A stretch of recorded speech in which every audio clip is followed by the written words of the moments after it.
Hi everyone, very happy Friday to you. Hope everyone's safe and in good health. So I'm seeing a lot of people are still joining in, so please continue to join in as I kickstart the session. My name is Manu Wadhwa. I'm the CHRO for Sony Pictures Networks, and I'm also a YLC mentor and chairperson of the Special Interest Group on HR. It's my honor and tremendous pleasure to have you on this exciting panel talk today. LGBTQ inclusion in Indian workplaces. Uh, Before we get into the panel talk, let's kind of take what the world around us has seen. I think in the last 6 months itself, the tectonic shift which the world has seen on all grounds is possibly unimaginable. Everything that has happened in 2020 is something which not even the books had written, and we still have 4 more months to go. So we're looking forward to seeing what comes up. Leaving aside the pandemic and the crisis that one has dealt with, whether personally or professionally, this year has also opened our eyes to a world of possibilities. Some things that literally were cannot do, cannot happen, have really transformed. And specifically in the area of the way we look at work, worker, and workplace. One of those possibilities which has got truly maximized is the area of inclusion. Shifting the gear of the nice word diversity and inclusion, which is there on corporate walls, we speak about them very passionately. This has literally become a business imperative and necessity. Organizations today, if not by now, I'm sure should already start considering inclusive practices to aid their business continuity plan.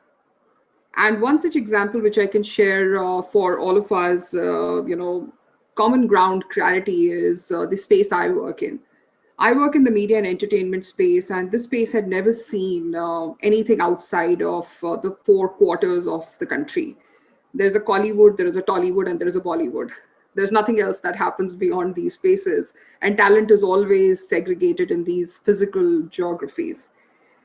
This pandemic literally opened up a gate of adversity, and that adversity led to the possibility that today my content can be written anywhere in the world, to my talent can be based anywhere in the world thanks to digital transformation. And this is the possibility which inclusion brings for us. While inclusion of diverse talent is a good thing, and I think it should be progressed beyond gender, perspectives, regions, personal choices which individuals have. But there's a lot of work to do in that direction.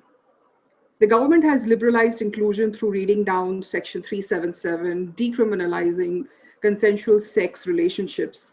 But there's a long way to go, and it's our time as India Inc. to start thinking about inclusion of LGBTQ in our workplaces truly as a standout success mantra. And this panel talk today is all about that. So let's get the conversation going, and I'm very excited to introduce my fellow panelists. As you see the picture in front of you, right next to mine is Nanjappa Somanna, who is representing INFOSYS. He's the head of employee relations there. He's also my co-chair as the SIG HR. Welcome, Nanjappa. I hope I can see you around. Anubhuti Banerjee, she's from Tata Steel. She manages analytics, leads Wing and the LGBTQ community network for Tata Steel. Welcome, Anubhuti. It's great to see you. And Parmesh, towards your left on the picture, he's the Vice President, Godrej Industries, and is the founder and passionate driver of the award-winning Godrej Culture Lab. You must read it. I've been reading it over the last few days, and it's some very incredible work out there. Parmesh is also a very renowned author and workplace agenda consultant about LGBTQ inclusion.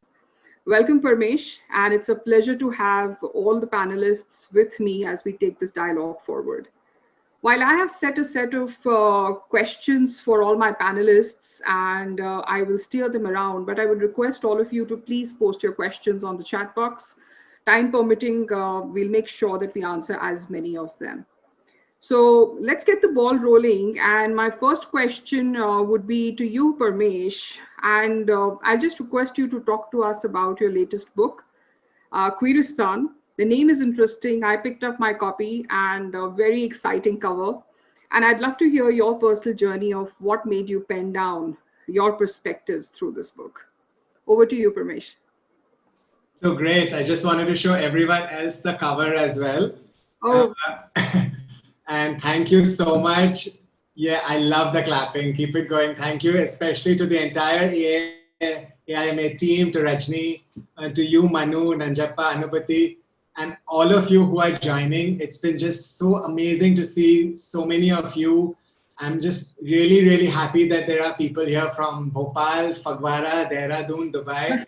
It's not just all India, it's all over India and the World Management Association. So I feel really, really blessed to be sharing my book with you all today. What I want to do is give you a very quick overview of the book, and then just give you some thoughts on, why it's so important for YLC to think about inclusion and LGBTQ inclusion, especially at this time, right? So the book has 5 sections. I start with my own personal and Godrej journey about how, over the past 10 years, we've kind of taken Godrej on an LGBTQ inclusion journey. And I think that's very, very important, because the point I make there is that often with so many companies, we think with new ideas, so many people are afraid to propose new ideas, thinking, what if they don't like it? What if they don't understand? And often our fear prevents us from actually expressing ourselves and making change happen.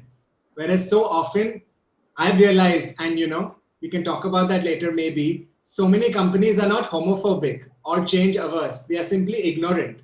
So my personal journey that I share is about how, when I proposed to Godrej that we go on this journey, because I, as a gay person, wanted to work in a company which included me and the LGBTQ community, how actually easy it was for us to go on this journey of changing policies, having benefits, and over the past 10 years doing so many other things, and how along this journey we were joined by so many others like Anubhuti, Tata Steel, etc. Now it's kind of become this momentum towards inclusion, right?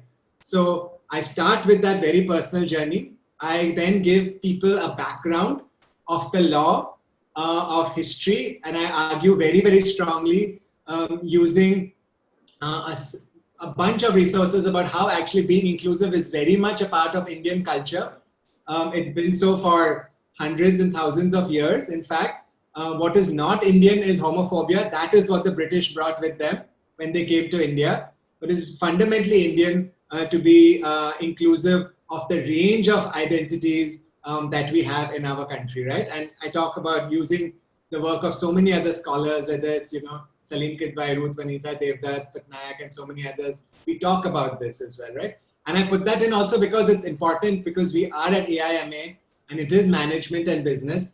But, management and business happens in a certain context. And I really wanted to set the context for the business case for inclusion, as well as steps that companies can take, right? So then I move on towards the business case.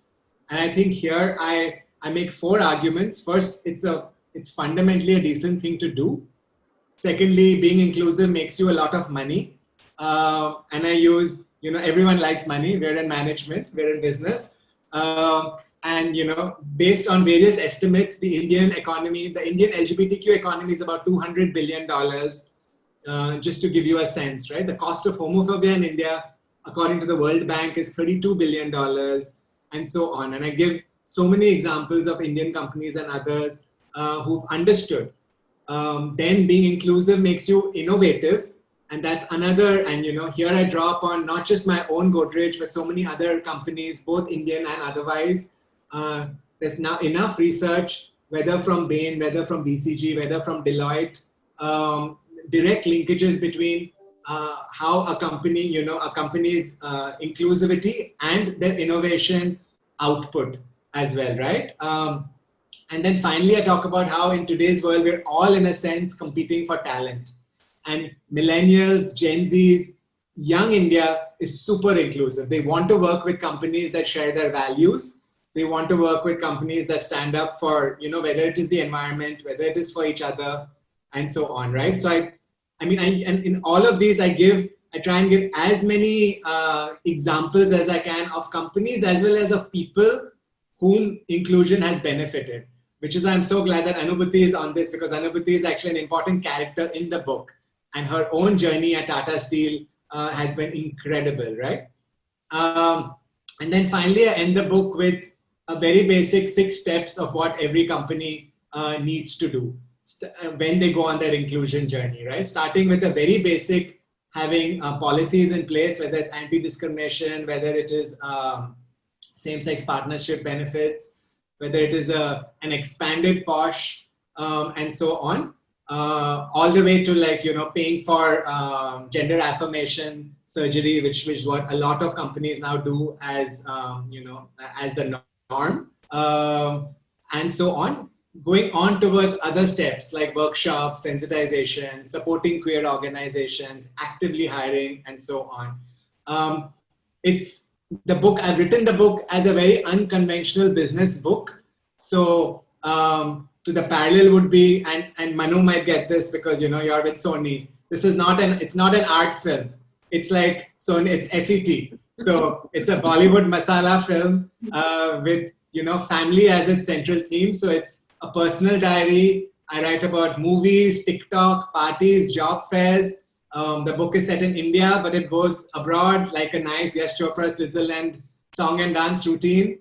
And it comes back to India with family very much as its central theme. Only we've kind of reversed the tagline of Karan Johar's Kabhi Khushi Kabhi Gum, which that movie said it's all about loving your parents, whereas in Queeristan we're saying it's all about loving your children. And my key premise here is also that companies need to think of their employees almost in loco parentis, right? Because we have to think of our employees as people we nurture and love, especially in India, because, if you're different, queer employees, we often face rejection at home from our blood family. So the corporate family has to, in a sense, act like our family, give us that space, empower us, tell us that we love you, come here and flourish. And I just hope more and more YLC members who are seeing this are inspired by the book and the stories, because the truth is India has changed. Manu, as you were saying in the beginning, it's changed fundamentally. We're actually right now in the middle of an inclusion revolution. More and more companies are actually becoming inclusive and following these steps. Multiple job fairs are taking place for LGBTQ diversity and inclusion. There's an entire startup ecosystem which has happened. Companies like Periphery are placing trans employees. There's enough consultants now for mental health, hiring, anything that you want to do, right? So what all of you as AIMA, YLC members need to do is recognize that the time for inclusion is now. The ecosystem is already set up. Just we need to go out and do it and create a better and more inclusive India for the future. That's why I've written the book. And I'm just so happy that you've given me the chance to share it with all of you. Look forward to hearing from everyone else and answering as many questions as we can. Thanks a lot, Parmesh. I'm even more excited now to open the chapters and go through that la la land that you have created of Bollywood. But I'm sure there is a very strong message which India Inc. has to take back. And I'm really looking forward to us in this panel talk really taking that step forward. This is a question to you, and it's open to other panelists as well, that the much hyped and talked about Article 377 put an end to or read down various clauses, including criminalization of homosexuality. However, at a ground level, at a grassroots level, there is a lot of ground to be covered. And I'm talking first as a citizen of the country. So what are your thoughts on the same? What is that ground which you feel has to be covered? I'm talking even about legitimizing relationships. Who becomes a parent and who becomes a co-parent in schools and so forth. Any thoughts? So sure, I mean, I know that Anubhuti and Nanjappa would also have a lot to say, but for me, it's, I think, yes, 377 going away decriminalized us, but it did not give us equal rights, right? It was the first step of a long process that is going to happen for us as queer citizens to have equal rights, right? So many things have to be done in terms of the law. We need anti-discrimination legislation. We need, there is a Trance Act right now, which is far from perfect. It needs to be modified to become perfect. A lot of people are fighting for marriage equality. And in fact, yesterday there was a lovely verdict from Orissa, which gave a same-sex couple the right to live together. So many, Madras High Court has given positive verdict and so on recently. So that's also very exciting. So you're right, 377 going away said that, okay, you're now no longer criminal. But between decriminalization and total equality, there's a long step. And a lot of this has to happen. And I say that a lot of this is going to happen in the workplace. So, earlier it was the law would lead the way. Now what we are seeing is we're seeing families already being accepting. I mean, in the past year, I've attended a bunch of queer weddings, right? With parents, uncles, aunties, everyone, right? So the change is happening in society, the change is happening in workplaces. So I think in future, we're going to see change come from everywhere. In the book, I talk about schools and colleges which have become so incredibly accepting and so on, right? So I think the step ahead is going to be comprehensive change from all of us different stakeholders are going to be part of this change movement. But that's my take, Nanjappa, any thoughts from your end? Anubhuti? First of all, thanks so much for having us here. Great opportunity and a subject that's really, really close to my heart. My view is that what 377 has done is it's opening up a mindset, and both in the society and in corporates. And I think that's a big, big shift. And once it starts there, I mean, there is no stopping and there is no looking back. So, and when I look at from organization point of view, many organizations, the good organizations had already started looking at it as part of their culture, and obviously others will have to follow, and maybe even society at some point will have to take leave out of those good organizations' book of sorts. There are three things in my view which are very important. One, the strong culture which is both present in organizations and outside. A culture of dialogue, I think, has to become a lot more. A culture of conversation. I think that's very, very important for this to flourish, both in the society and the organization. I keep bringing organizations because I'm privy to things that happen in organizations. And it's important that both organizing and organization is nothing but a microcosm of society. And that's why it's important that we look at both these angles. So the strong culture and one of respect and one of dialogue and conversation is critical. Two, I think what is very important is what happens to the everyday experience of people in the world, in the society and in organization. I think it's very, very important. One is about talking about it, trying to move in that direction. But how do people feel in an everyday environment, both in the society and organization? I think it's critical for everyone to start believing in. And the third is, of course, in my view, the whole social media setup has helped this whole movement forward, and we should try and continue to have multiple generations coming together on that platform to help this cause go further. I think these are some initial thoughts that I had on this subject, but thank you so much for the opportunity. Great. Would we have Anubhuti around? Any comments from you, Anubhuti? Hi, Manu. Can you hear me? Yes. Hi, everyone. Anubhuti here, and such a privilege to be here. And it is so wonderful to see so many wonderful people here. With regards to your question, with Section 377, I think we should look at Section 377 for what it is. Section 377 is a change in a policy of the government, or the change in the policy of the judiciary that we have. What it means for us, for organizations, since we're primarily talking about organizations, both corporate organizations, non-governmental organizations, as well as educational institutions. I think what it means, the first thing it means is that there is no going back. There is no excuse for any organization anymore to deny basic changes in policies which are required to make sure that the field is level for everyone. Now, this was one of the main reasons. Like there have always been organizations which have been proactive, and there have been organizations which have been, holding back to some extent. But what Section 377 does is that there is no organization that can actually hold back. Adding to that, Section 377 brings in a certain kind of a change only. It only decriminalizes homosexual relations. But there is a whole spectrum of identity that is supposed to be considered within the same, within the same purview of being legalized and being celebrated and accepted in the society. in that, one of the things that has been a little, you can say, regressive in the last few years is the Trans Act, which Parmesh mentioned so correctly. The Trans Act is something that is a step back very clearly, because we used to have a standing order from the Supreme Court, which was, according to trans people, much further ahead than what the Act actually stands for. However, what I would say, I have seen, and I have seen this, that even within the lockdown, so many people who are identifying as trans people, as well as a lot of people who do not identify as trans people, have made sure that we are still continuing to have a dialogue with the government, to have a change of, you know, the minutiae of the policy.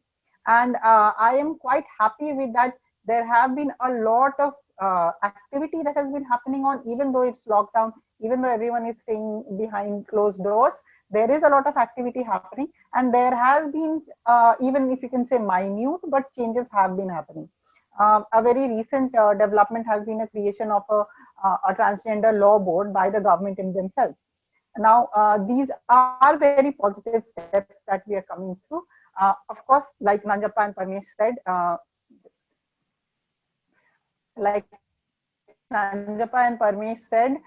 we do have a long way to go with the culture, with our society, but at least from the law perspective and our policies perspective, we are making the changes that we are wanting to do.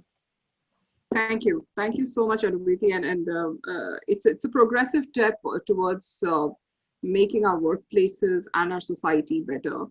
And I'm just going to shift the gear a little bit from the government regulations and us being citizens of the country, which we delve into a little bit more deeper, to inclusive workplace practices. Last year, we at Sony Pictures undertook the stride that we're going to create an equitable workplace where every idea, every thought counts, and same way, every choice counts. And all our practices were gender neutralized. All our verbiages and our policies and documentation were gender neutralized, including insurance, including how people are treated on their provisions and policies. But that's just the start, because we've created a document, but bringing it to life and people accepting and using it is another. And Nanjappa, this is my question to you on how can organizations create a seamless integration of inclusive workplace practices, and what's the ground there which one has to cover? So would love to hear your thoughts.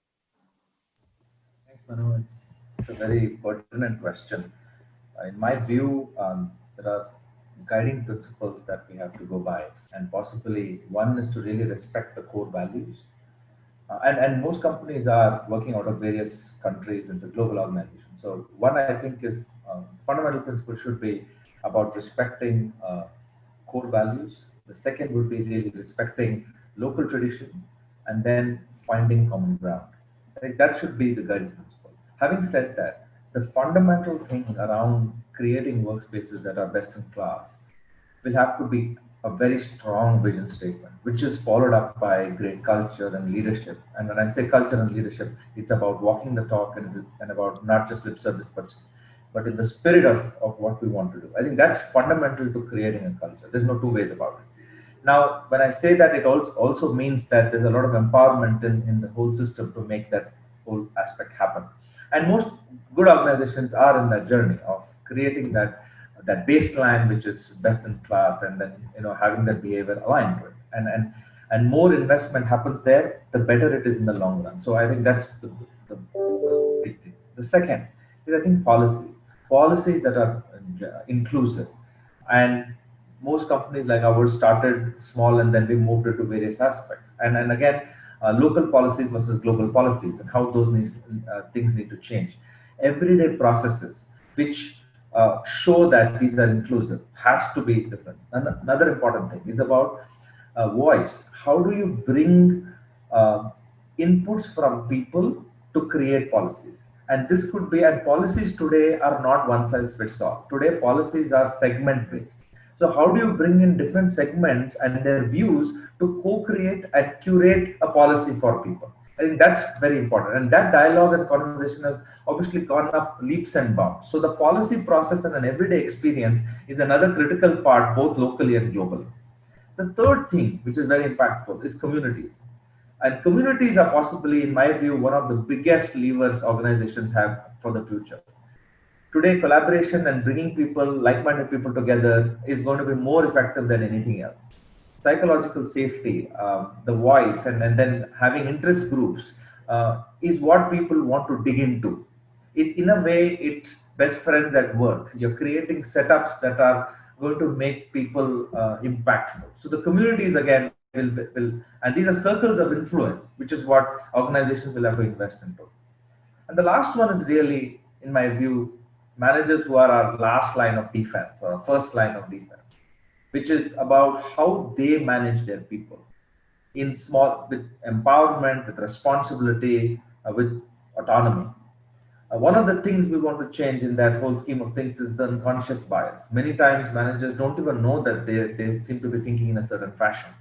So there are various things that organizations need to do in that direction. I mean, obviously some cultures are better than the others, but to have a common baseline, I think it's important to heavily invest in that group because of making sure that we have a best in class. The last point is really about voice. We want to make sure that we continuously include employee voice in creating a best-in-class work environment. Like Parmesh spoke about, the new generations a lot more inclusive. They want to speak up. They want to voice their things and bring and be part of change. And we have to harness that voice in organizations to make that change. So that's really what I have, but happy to take more questions. Thank you so much, Nanjappa. You actually mentioned some very, very pertinent points, which are centered around the spirit of what you create. And I think one of our fellow joinees has asked the question as well, that how do you take it beyond tokenism? How do you take a policy beyond tokenism? And you presented some very, very strong points about sensitization, biases that exist, and how do we really create voice and co-create them. On the same lines, I'll open it back to all of you, and please feel free to do a popcorn style and pick up that many of these biases are deep-rooted in our society. Something which Parmesh stated, that our society historically wasn't like that, but homophobia was introduced by Britishers and now it continues like the language English. But this is something which is also a taboo subject at dining tables, at public places. Parents avoid having these conversations. Parents avoid sensitizing their kids even today in such zones. What can we do differently in our generations to create an impact and create that first level change?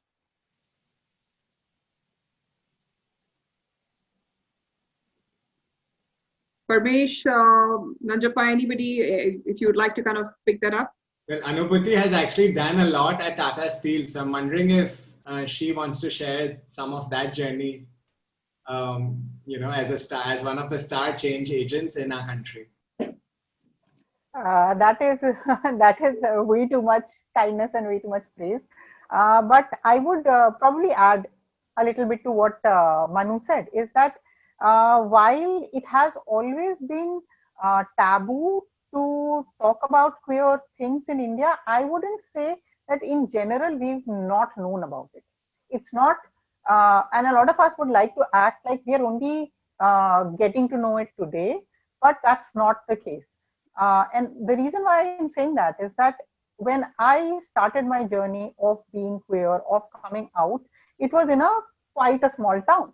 It was in the town of Jamshedpur, which was, which is basically the town in which there's only Tata Steel and there's nothing else. And the town had its own rules, it had its own culture, and which was in very large swaths defined by whatever what we think that we don't know about queerness. Now, I remember before I had actually come out, there were occasions in which I knew queer people in the same city or in the same organization. And they were feeling left out of every part of, say, employment generation, of education, and as well, even say within companies from promotions and things like that. And this was something that I saw firsthand, that we are actually missing out. And I was probably party to that. As long as I was, say, inside the closet, I was almost party to that, because I was too afraid to speak out, or I was too afraid to, confront people about the biases or about the deep-rooted thoughts that they had within them.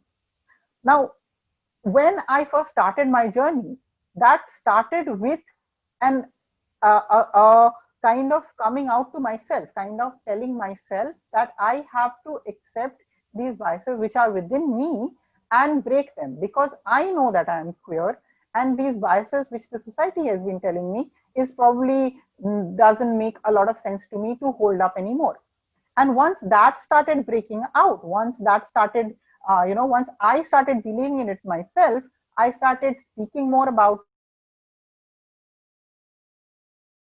who used to stand by, what the biases we would say, be against or at least make fun of queer culture or LGBT people. They started believing, they started looking at a person who was proud to be themselves, who was happy to be themselves, and was starting to talk about it, and was coming out and coming out in the public and speaking about it. And this suddenly, I realized, suddenly shifted the whole mood of the city, the whole mood of the town, I would say. And the town in itself had a lot of a huge impact on changing the company as well, because when we basically don't live within the walls of the company or within the walls of our corporate, we live in a society. And when the society starts seeing that there is change happening, and when the company realizes that that there is a change in a society that we have to acknowledge, that is when we started breaking a little bit of these vices that we had, and I started realizing that a lot of people were a lot freer being themselves. I can give you a little small example, and this is something I am probably the most proud of. What used to happen, at least earlier in my career, a lot of the women in our organization, they used to have this idea that you can't wear makeup to your office because this is a manufacturing plant. This is a city, this is a small town. There could be a lot of people who can think a lot of different things about you. They wouldn't wear makeup. They wouldn't wear something that they would want to wear to office, but they wouldn't. But when I started my journey of accepting my femininity, when I started my journey of being queer, there was a change not only for queer people. There was a change also in a lot of the women who were around me, who understood that it's okay to be yourself. It's okay to be who you are, accepting that and coming to the workplace with that. And this is something that I felt very proud about. And I'm pretty sure Parmesh and Nanjappa have similar stories in their workplaces. Yeah, Manu, if I can, if I can just follow up with that, I think what worked with us at Godrej was very much in emphasizing the deep Indianness. So as I told you earlier also, right? And you began the question with that, right? So Godrej is more than 120 years old. It was formed in the Swadeshi movement. And, we've always, as a company, said, I can't think of any company which is more desi, except like Tata, which Anubhuti is there for working with, right? So when we began this journey, it was very clear. We looked back at what were the ideals on which our country was founded. What was the ideals on which Godrej was founded, right? And then it became very clear that being inclusive is part of the values on which we were founded, right? How can we imagine? Because our forefathers, when they were founding this country, they founded it on the principles of inclusion. So how can we as corporate India now operating and living in this incredible country choose to exclude? I mean, it doesn't make sense, right? So but for Godrej, it was, of course, the business case is very clear. It makes you money, it makes you innovative, it will bring you talent. It's win-win-win. But underlying all of this is who we are. It's very much in our values. So I think with a lot of Indian companies, we need to keep on because unknowingly, there's a lot of people thinking, ये सब foreign से आ रहा है क्या? I mean, that is the thing, right? And especially when Google or Microsoft or someone does it, a lot of desi companies say, all this is in America. LGBT inclusion, accessibility, ye wo. We have to keep on emphasizing, actually, it's Indian. These values went from India to other parts of the world. So I think it worked at Godrej when we began emphasizing the deep-rooted Indianness of what we were doing, right? Because then all our employees understood this. We said, look, we want to create a Godrej which is very value-based. And one of our values is we have to include and treat everyone equally. And so I think that really helps for anyone, because I know there are so many people here with institutions, so many people from so many different towns across the country, right? When you emphasize the rootedness of inclusion and say, to be Indian means to include, you can work. And the same with parents, with families and so on, right? One of the reasons why these films have worked so much, right? Ek Ladki Ko Dekha, Shubh Mangal, all were hits, by the way, huh? Which means that parents all over this country are watching films which have parents accepting their queer children. This is amazing, because what is the premise of all these films, right? In all these films, the parents, the child comes out, you know, if it's Ek Ladki Ko Dekha, Anil Kapoor realizes my daughter is lesbian, he says, hey Bhagwan, kya karun? He doesn't know it, he understands, he realizes love is love. And then very publicly, he says, I accept you for who you are, and okay, you have, you know, I thought you would bring a man home, you brought a woman home, but it's okay. You know, love is love, right? Same with Shubh Mangal. What was amazing in Shubh Mangal Jada Savdhan is everyone was laughing at the parents, right? Saying that they don't understand. Kya? So, I mean, I think we have to use the desiness of inclusion in our workplaces and our homes to actually make people understand. And I think if we do that, more and more people will understand. I completely agree with you, Parmesh, there, and Anubhuti, because some of the parts are centered around, and Anubhuti, back to you, I think your personal story is so endearing. It's something which you have lived through and have taken almost a city through change. It's not just your corporate. And Parmesh, you know, just bringing the Indianness back through the movements you've driven. I also believe there is an element of normality to be created in some of this. The moment you make it larger than life issue, sometimes it also becomes larger than life. As you rightly stated, that this has been a part of our scriptures and it's followed through cultures. How about creating a normality around it? And I'm just curious to hear, Anubhuti, back from you or Nanjappa or Parmesh from your organization. How can we adopt D&I practices which are beyond tokenism? I think one of our participants kind of asked that question, and really make it deep rooted so that the biases which leaders may have or the colleagues may have actually don't stand a chance. So maybe just some more thoughts on some practical tips for our audiences. Okay, I would like to begin this question because this is something that is very close to my heart, is that how do we go beyond, say, the initial parts, the parts where we are including people. Now you are looking at me, you know my story, or the people who don't know my story. My story is that I was working in Tata Steel in a small town, and I was assigned male at birth, but I always knew that I was a woman. This whole ruse of, you know, going to tech school, then getting into a company, finding financial independence was only because, you know, one day I would be able to find a standing for myself and create my own place in the society. This was the idea that inspired it all. This was the idea that has been the driving factor for me for a very large part of my life, coming to where I am right now. But, you know, when I started speaking about it, and when Parmesh starts speaking about it, when Nanjappa starts speaking about it, when we have forums as good as the AIMA Young Leaders Council, what happens is that looking at us, listening to us, reading our books, reading our blog posts, our tweets, people get inspired. People get inspired and they build their own aspirations. They build aspirations of a workplace. They started dreaming of a workplace, of a Queeristan, which Parmesh has created in the book, and which actually exists and is trying to show itself and is trying to express itself. This world starts to feel very real for everybody.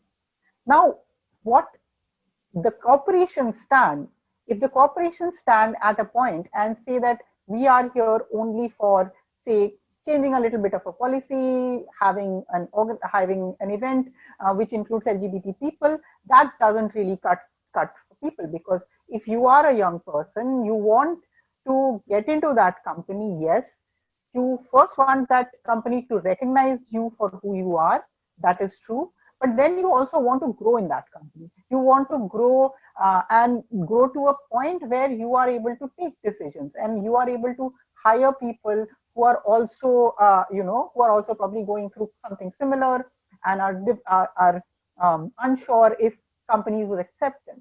So this aspiration is what we have to tap into, and we have to channel it through the people who I would say are queer and allies, because as long as we are not able to, the people who are in the corporates are not able to give voice to that aspiration in our own organizations, and by giving voice to those aspirations, creating a structure which hires people in all in all positions from people who are queer.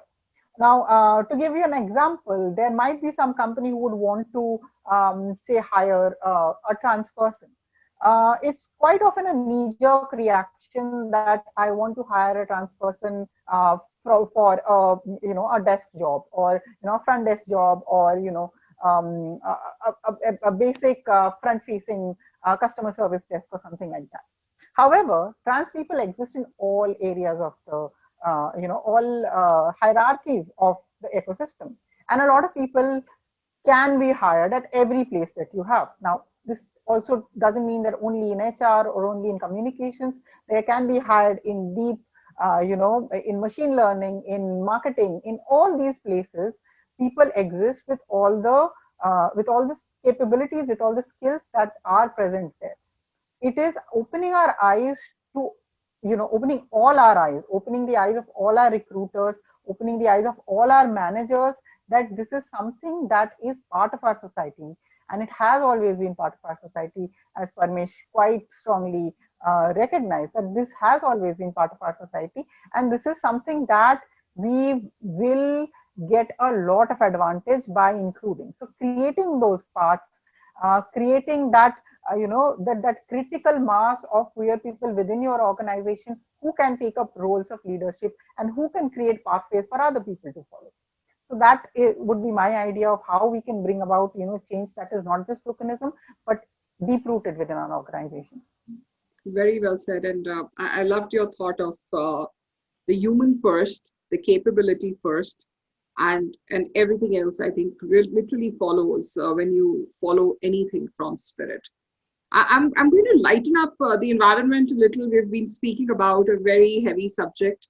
I'm going to ask each of my co-panelists to talk about one funny or memorable or embarrassing, incident which is related to biases in your lives, and you just laugh it out as you say today. For me, I'll start with, my name is Manu.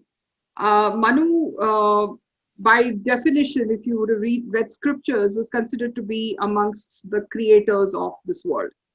And by design, in the scriptures, he's a man. So 99% of the time, when somebody does not know me and I get a call or I get an email, the first reaction is Mr. Manu. And I laugh it out because that's just a bias. And that's a bias which gets rooted across the board. Anything, which the panelists would love to share while I browse through some amazing questions that have come in, and I'll follow through them. Nanjappa, do you have something?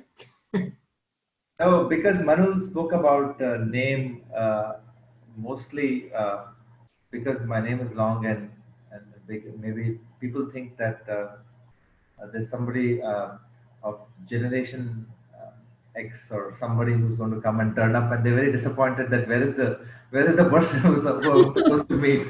So I was thinking that's usually the bias I've encountered with all the time. But having said that, my biggest experience, I think, was when I for the first time traveled to Japan on work, and the biases that you carry, or the fear of unknown that you have in a place like Japan, without the language and things like that. And my day one was absolutely horrendous because I landed there and most things didn't work. The phone didn't work. The language was not there. The person who was supposed to come and meet me at the hotel wasn't there. And then I was almost going to sleep on the bench of Tokyo on first night, and then figure out next day to work and then and stuff to do. But eventually things worked out, and it is one of my best experiences at work ever, because I spent about 3 months there, and started understanding how a culture works, a foreign culture works, and you immerse yourself and you live there like a Japanese, it has been overwhelming. But if I'd never done that stint, I would have had a lot of biases and would have never been able to cut through many other experiences that I use that as an experience to do other things in my life. And I think that's very, very important to break those barriers. And one thing I figured was it was the barrier in my head more than anything else. It was not so much. I mean, when you start encountering different nationalities, genders, people, it's mostly the mindset. And if you can crack that, the world is a great place to be and a very equal place to be. Nice. I chuckled on your generational bias. So anything that the others would love to add? Yeah, well, I have so many that, that I come across. Like, for example, when people hear that I'm gay, they say, it must have been so hard growing up, so many difficulties you must have faced. And I'm like, no, it was actually fine. It was perfect. They're like, your parents must have, I know my parents were very fine. In fact, when I told my mom I'm gay, she said, okay, what do you want for dinner? And I was like, Mom, you have to react, no? Parents are supposed to react. She's like, but it's not such a big deal. So I think people assume that with queer people, they have to undergo some suffering or they have to undergo through some dilemma and all. You know, how many straight people, all the straight people on this call, when you told your parents you were straight, did they react in any way? Oh, wait. What did you have to tell? What did you have to tell? Oh, none of y'all have come out. Y'all are closeted as straight people. So, but there are so many biases that, so go home today and come out to your families. So, darlings, I have something to tell you. I'm straight. So there's so many silly biases, right? That so many people assume that queer people, like even in office, well-meaning, Harvard MBAs, don't assume that education leads to sensibility. Some of the silliest people I've met have like fancy degrees. Not y'all, of course. I'm sure y'all are all very wise. But some of the smartest people I've said, so they'll ask me, then they'll say, Acha, so are you still with your same partner only? And I was like, what do you mean? They're like, no, we thought gay people every year, y'all are very, I was like, excuse me, do I ask you when I meet you, are you still with your husband? Are you still with your wife? I mean, and somehow, I mean, of course, one laughs off these, but I think the image people have of queer people, right? Of either being promiscuous or not serious or non-committed and all, it's a big issue. Which is why in this book, in Queeristan, I write about how I'm always just walking around with some sindoor in my bag saying, the moment he proposes to me, I'm going to say, ab kar lete hain shaadi. So, I mean, there's no one more traditional than me in terms of like queer people. But I think the biases that people have, and we have to kind of, I mean, as Nanjappa said, right? You can get angry or you can get irritated. Or what I do is I smile and then I educate people about it, but with love and with a smile. Absolutely. Very well said. Anubhuti? Yeah.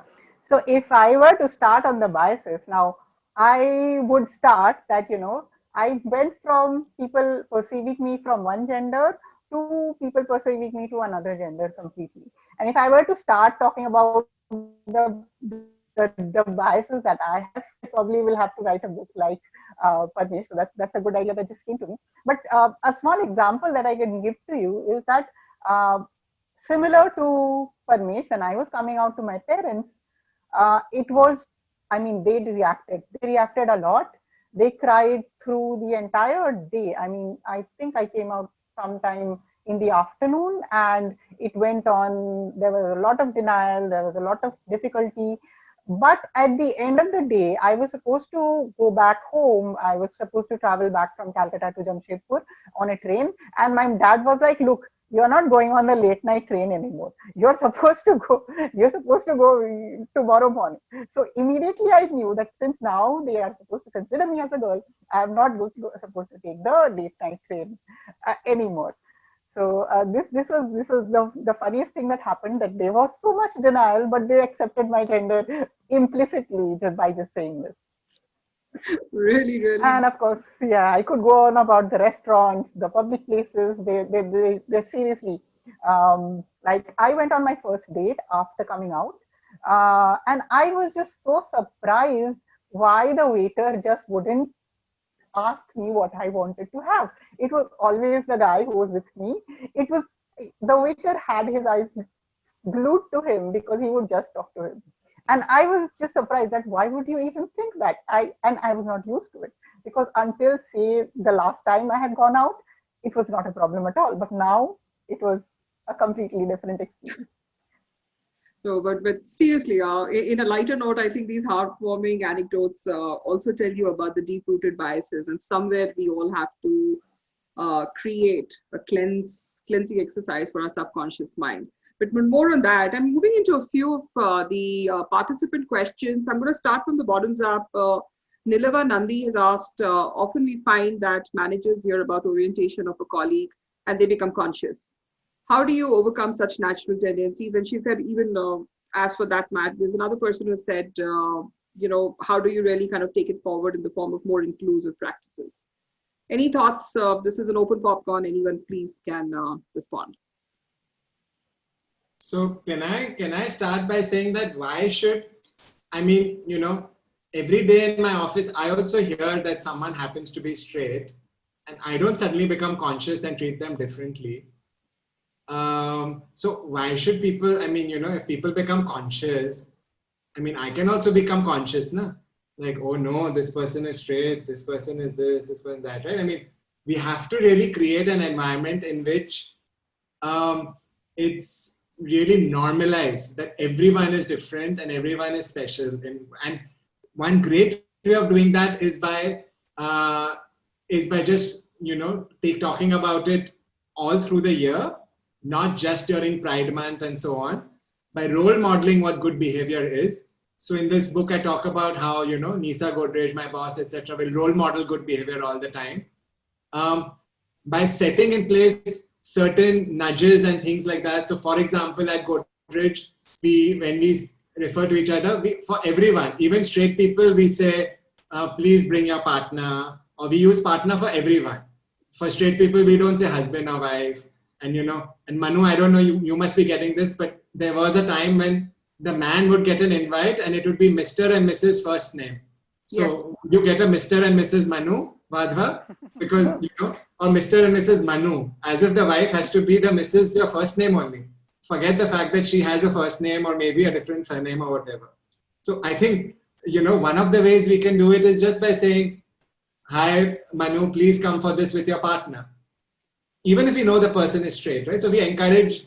So I think it's by just doing small nudges of inclusion all the time and normalizing it so that it doesn't become an issue. Because if you think about it, it's also an issue for me.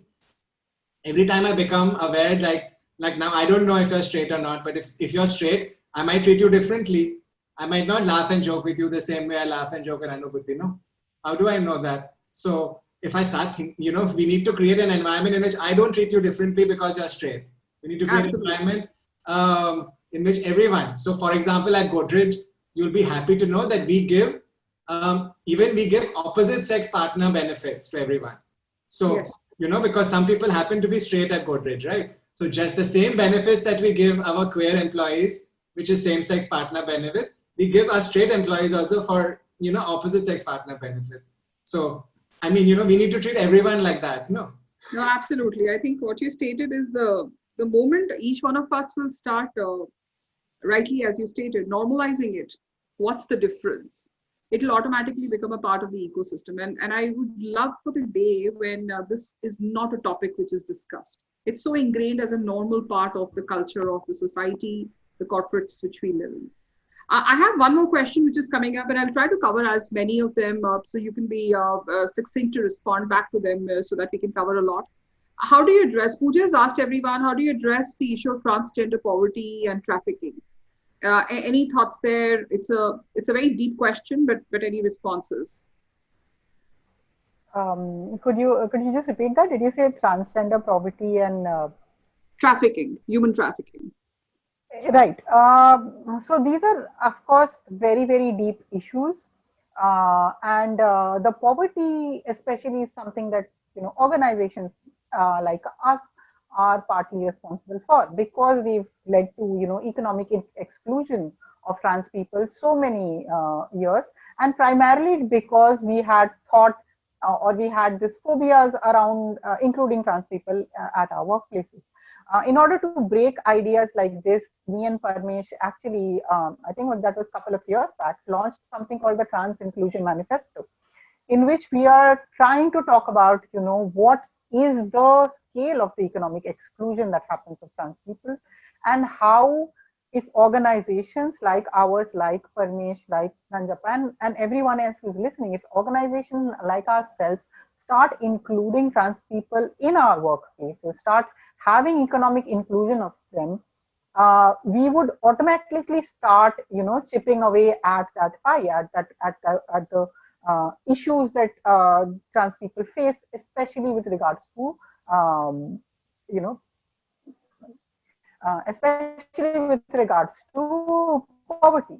But trafficking is, of course, something that is probably much more ideal people to answer that would be the government, would be our authorities, our police authorities, and people like that. That is something that we deeply need.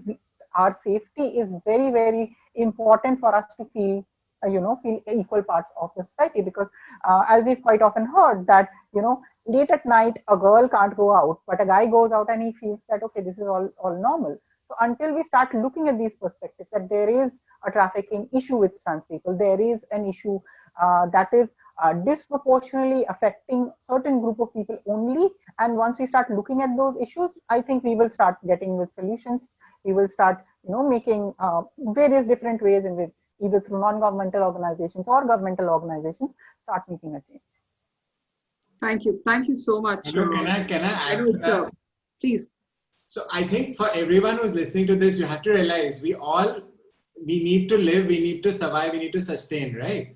So if there are many trans people who generate income from begging or from sex work or from so many things, in many cases, not out of choice, right? In the manifesto that Anubhuti spoke about, and the link is in your box right now, there was a survey done which showed that 92% of Indian trans people who were able and willing to work were not getting employment.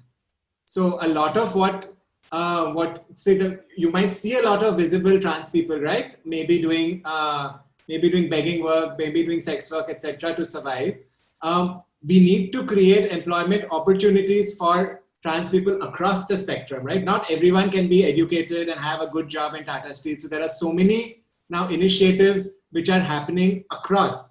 So Periphery, for example, is doing skill building. They recently tied up with ANZ and did an incredible skill building workshop for 30 trans people, who then after a 6-week workshop were placed at companies across Bangalore and so on, right? So we have to think of solutions also, because I think we can't just say, okay, our idea of trans people is this, and it's associated with certain professions or whatever, but not come up with the solutions, because what is the reality on the ground is very, very hard. So I just wanted to put that out there. Yeah. No, thanks a lot. I think that actually brings me to the wrap of the dialogue. We have a lot of questions in the chat box, so if you get time, panelists, please do respond to them. I'm going to just close with asking you in one line, give your guidance and advice to members who are listening into us. What is that one tip of galvanizing inclusion at your surroundings, your ecosystems, your workplaces? Maybe we could start with you only, Parmesh, and then Nanjappa and Anubhuti. First, do the work, then put up the rainbow flags and the Instagram filters and all of that.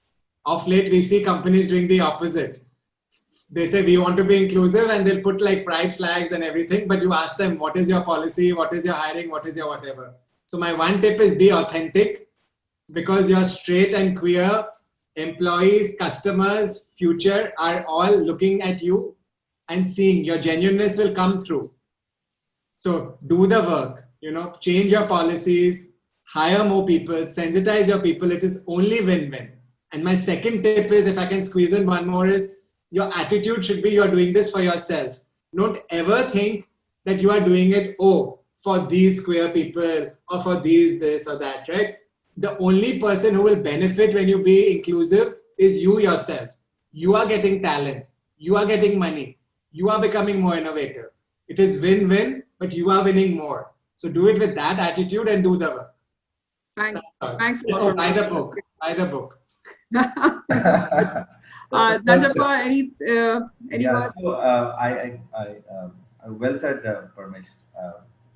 If you have to be a future organization and if you have to be timeless, and that spurs creativity and innovation, there's inclusivity is the answer. There's no two ways about it. The two important things is, one, you have to have a larger purpose and everyone comes together to make that purpose happen, and merit wins all the time.